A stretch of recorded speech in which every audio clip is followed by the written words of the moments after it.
Hi, this is Scott Garibay, and today I want to talk about dice innovations that I would like to see implemented into Dungeons and Dragons, because I think Dungeons and Dragons 5th edition specifically, because I think dice, what we do with Dungeons and Dragons what we do with dice in Dungeons and Dragons is so basic and so uninspired and so like what we were still doing in 1974 that it's ridiculous. And I would really like to see a move forward, a real innovation in this space.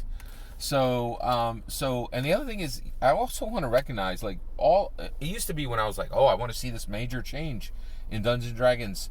I would say in 6th edition, because that's when major changes will come. Well, boy, is that out the door now, man. They're pulling out like load bearing walls right now in 5th edition, and there's this massive move toward what is actually what is the actual game and what is the intended game. And a lot of people are playing the intended game rather than the actual game.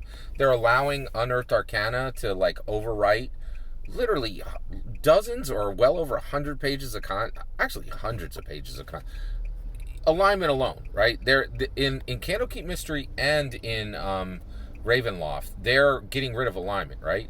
That overwrites hundreds of pages of content that exists within Dungeons and Dragons, maybe over 1,000 pages of content, right? And that's the intended game versus the actual game. This is a huge, we've never seen anything like this before, where the game that they expect you to play based on 6 different web articles they wrote and errata and intention and rather than what is actually literally printed in the PHB and the DMG and the Monster Manual. Right now, right?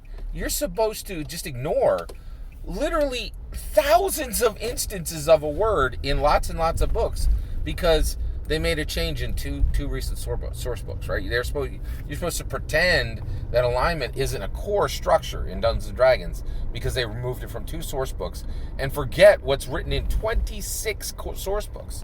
That's incredible. It's hard to even just imagine where they're getting this idea from. It's incredible. I don't even, it's hard to even place in my mind what they're thinking, right?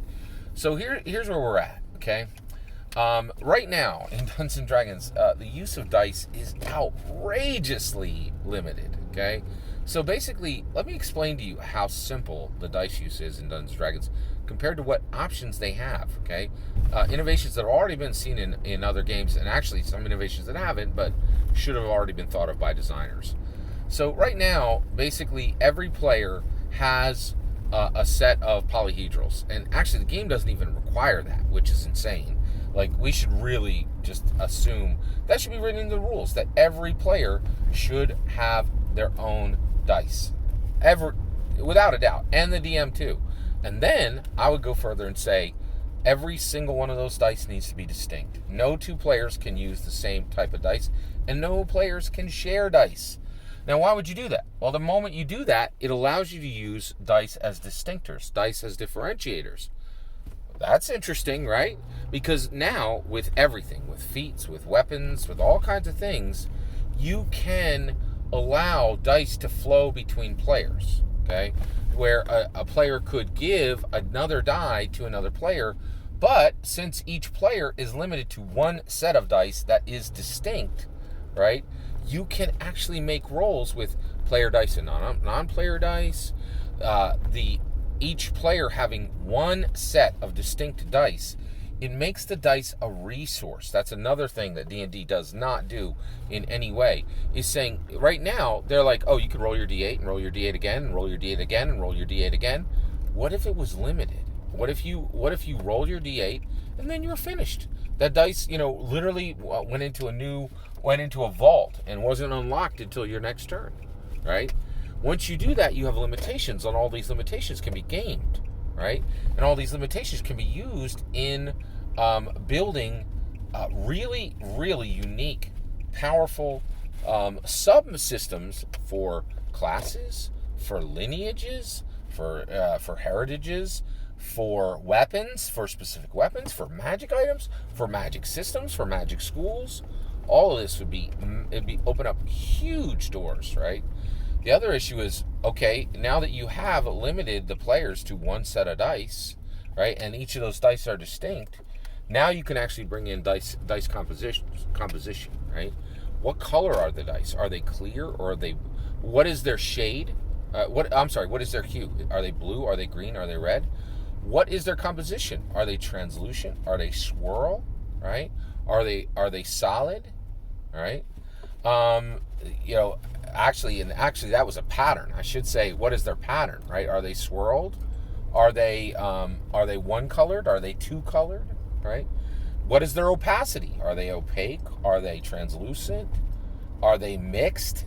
Right? All of that. And once you realize how powerful dice can be as a tool for players and for creating subsystems at every level of the game, it shows you that what we're doing right now is it's tragically simple and understated and limiting, right? And once you realize, hey, we can really put the hammer down and fly forward with some serious game innovations. Now, I'm not going to pretend this would increase complexity, right? But which that is an issue. But overall, I would love to see this. I'd love to hear your thoughts. What do you think? I think the way that D&D is using dice right now is incredibly limited. I'd love to hear your thoughts. Let me know in the comments below. Please consider liking and subscribing, and have a wonderful millennium.